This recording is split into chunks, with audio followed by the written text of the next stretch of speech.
Welcome to A Dose of Feel Good. I'm your host, Whitney Bischoff, and today we are talking about choosing joy over perfection. You can see full show notes at doseoffeelgood.my.canva.site.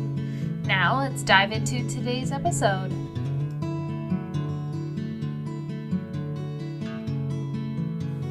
Welcome back, everyone, to another episode of Dose of Feel Good, and I just wanted to start with giving a huge shout out to everyone who has listened week over week, and I just really hope that as you listen each week, you really do feel better. That is the whole goal of the podcast, and I just know personally that just having those moments where I can really focus on the things that do bring feel-good moments into my life can really make such a huge difference. And that's really where our topic this week is coming from, choosing joy over perfection.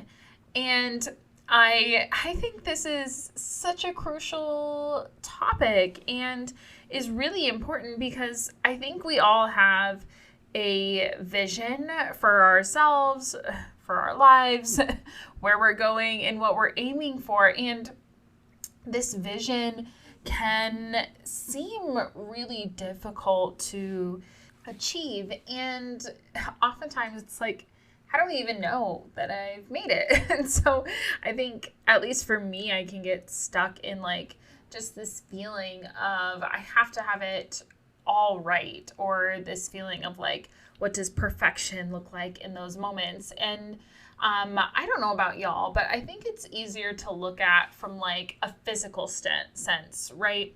Our physical bodies. And there's often this balance between the feeling of putting in the work, right? Having the healthy diet, exercising, doing those things that when you do XYZ right, your body does feel better. I've recently lost about 30 pounds over the last year and a half. And it's wild to me to like look back at pictures, even just like 2.5 years ago, that like I was never somebody that was really motivated by how I look, XYZ. But like I genuinely feel better now, but to like look at the difference in pictures is always so wild to me, right? So it's this balance though when you think of like the physical body that like I genuinely feel better now, but there's also this balance of like living for whatever our ideal is, right? Like we have in our head of how we would like our physical body to look. And it might not necessarily be from like a weight side of things. It could be like our hair, our face, XYZ, right? And so it's this balance of, yes, putting in the work and doing the right things. But I tell folks this all the time, but like also give yourself grace, right? If at the end of the day, like you've had a crappy day and Taco Bell is going to make you feel better, do it. Or you're like, I just want some ice cream, right? It's all in moderation. But it's sometimes choosing joy in those moments. And that might mean ice cream or a cookie. I'm a sweets girl. And so it's really looking for that balance that like you don't have to have this perfect version all of the time. But it's really finding that balance. And I think that's really easy to kind of put together when you're thinking of like the physical body side of things. I think it's a little bit more difficult to put into context of what it means to choose joy over perfection when you're talking about like your internal dialogue or from like a mentality side of things. And what I mean by that is we have really high expectations for ourselves as humans because at the end of the day, we don't want to let anyone else down. And so we almost have this narrative that our expectations are higher than what anyone else is ever going to put on us because we don't want to let the people around us down. So we often then put our own expectations for ourselves at a lower priority because we have this mentality of trying to meet everybody else's expectations that we aren't necessarily mindful of the expectations that we set for ourselves. So those get put on the back burner over and over. And so when you think about what brings you joy, usually those are hand in hand in what does your ideal life look like? Right? So if you're following that path with me, when we put our own expectations on the back burner, we're not choosing joy because we're not following the things that we want to run and pursue because we are so focused on not letting anyone else down. So we're trying to meet their expectations, and those two things aren't in alignment. So we overthink what it means to be perfect for ourselves and meeting this high standard because we're giving it to everybody else and their expectations. And I think we just need to shift that mentality a little bit and understand that like choosing joy for ourselves is just as important as making sure or kind of in our minds, right, meeting the expectations that have been laid out for us from those around us. And I think this is easier to maybe wrap our heads around when we recognize or think back to a time when you've witnessed the impact of somebody else choosing their joy moments rather than them looking like they have it all figured out. Or maybe you've understood those moments for yourself, right? When you've chosen, I'm going to choose the thing that brings me joy rather than having every single detail of something figured out. And I think the secret is that when we choose joy, it allows us to meet and exceed those expectations. And I know I've said this on the podcast before, but when we are doing the things that bring us joy, that make us feel good, we're going to perform better. That's just the nature of the beast. That when we choose to find joy, our outcomes are 10 times better. They do not operate in silos, that when we are excited about life, we are performing at a higher rate. So when we choose joy first, it gives us the headspace to create our own version of perfection. And I say perfection very loosely because to me, perfect is boring. When we've reached perfection, we're like, what? Like that shouldn't exist. So we reached our own version of that, which is way cooler, way less boring because we've chosen joy first. So let me try to lay this out in a story a little bit. And I'm going to talk a little bit about like currently where I'm at because I feel like lately, like I've just been really stuck in the day-to-day of life. I've often found myself like really questioning, what is the point? What is the point of all of this? I am working in a space where the organization I work for is dissolving. We're still doing things. The timeline, we're not 100% sure on. And I am somebody like I have to be doing things. And I feel like doing things that matter. And so because of that, getting so stuck in the day-to-day of like, what is the point of all of this? I've gotten so wrapped up in that. And because I am such a high achiever, like I have been stuck there, right? So I've had to be so much more intentional. And I was really stuck there for like 2 weeks. I'm not going to lie. Like not a great headspace at all. And so I have found myself like I am going to intentionally choose the joy moments. And for me, if y'all follow me on social media, I used to do a daily dance every single day and it always made me feel better. So I'm starting that again. And it's so funny that like just even a couple days of it, I can feel like legitimately feel that shift. The first couple days I did it, then I started to just work on random things for work, whether they're ever used or not, I will not know. But I felt like, oh, these things matter.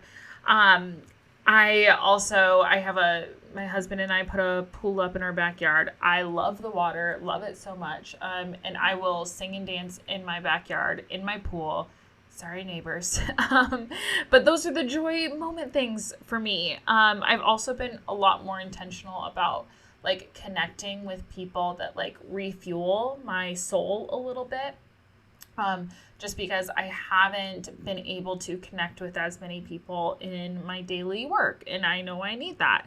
So I think, at least for me, what I needed to do to get out of that stuck feeling of like the perfection piece was like, I have to have all of the pieces figured out so that I could have momentum, when in reality, I don't have it figured out. I'm not going to have it figured out. So I can't get stuck there.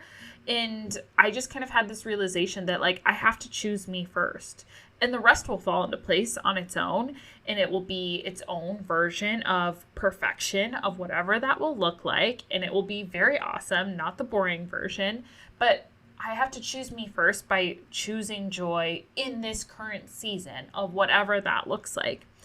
And just that slow mindset shift, I think, has just made such a world of difference of just getting out of that day-to-day, what's the point of all of this? And can get myself back to that high achiever piece that I know I am, whether anyone else has those expectations for myself or not. I know I do. And so choosing joy first has helped get me back to that. And so I think the impact of this is when we often focus so much, whether this is personally, professionally, I think in both situations it applies, but when we focus so much on only the output, right? Only the outcome that we're getting there, we get lost in the process, and our results at the end of the day are actually diluted, and they can also be delayed because we're so stuck in XYZ has to be exactly right. And so that then can get us lost in the middle ground of all of it. And so I think instead of just being so focused on making sure this is exactly right and perfect, that we find the joy moments along the way. I also think it's important to really think of this in a broader sense, not just in our, I think, both professional and personal lives, but really thinking of it in the sense that we should work to live, meaning that whatever we're doing, the joy moments that we're finding is part of everyday life. We should not be living to work, right? Like those are two totally different things. And so the joy moments are in every moment of our lives. And I think we need to remember that, so that way we know we're meeting our expectations and often far exceeding them in every moment of where we're at. But the joy should be spread throughout everything that we're doing. And so we have to be intentional about putting that joy first. And when we do, this is going to be kind of cheesy to say, but we'll fly so much higher and we're going to enjoy the ride along the way. And that's the entire point. The entire point of life is to enjoy what we're doing along the way. And we're not going to enjoy every single moment, but when we're intentional about choosing what brings us joy along the way, it can make such a huge difference. And we're still going to then meet the expectations that we're setting for ourselves and others are setting for us. But choosing joy first is what's going to truly set us apart. And I think when we do that, being the person that models this, I've found this time and time again, others are going to ask you or say to other people around you of like, how do I do that? right? Like, how do I find that joy or that excitement in life, that vibrance? How do I do that? And when we choose that joy, when we are the people modeling that, the rooms around you will shift. And at least for me, I'm like, that's the whole point. The whole point is for people to feel a little lighter, to find that vibrancy, that joy. So when I choose it, I hope that gives the people around me the almost freedom or the opportunity to choose joy for themselves too. So how do we actually do this? The first call to action is really simple. Write something down that makes you smile and brings you joy. Write it down. Again, I know for myself, music and dancing are always my go-to. But write those things down. And it doesn't have to be a long list. I just want you to write down one thing that makes you smile. I also want you to make note of that ideal version of you. And I want you to write that down mostly so that you can see like those high expectations that you set for yourself. So that way you can put yourself first, that you're not focused on somebody else's expectation of you. It should be your own version of the expectation you set for yourself. But then also acknowledge how far you've come to meet that expectation that you've set. I think oftentimes we discredit how far we've already come along that path. So make sure that you know the expectations you've set for yourself and putting those far before what anybody else expects of you. And obviously, the third piece is find joy in every single day and be intentional about finding joy in every single day and live it out loud. Be obnoxious about it, and allow that version of you to give feel-good moments to other people around you so that they know that they can choose joy and know that they don't have to have it all figured out. But when we choose to be intentional, it can really make a big difference. Thank you so much for listening, and I hope you are feeling ready to conquer the week and let your impact ripple out to the world around you. Let's connect on Instagram and Threads at Dose of Feel Good Podcast. If you're loving the podcast, I'd love it if you'd hit that subscribe button and leave a review. Until next time, share your own dose of feel good and never underestimate the power of positivity.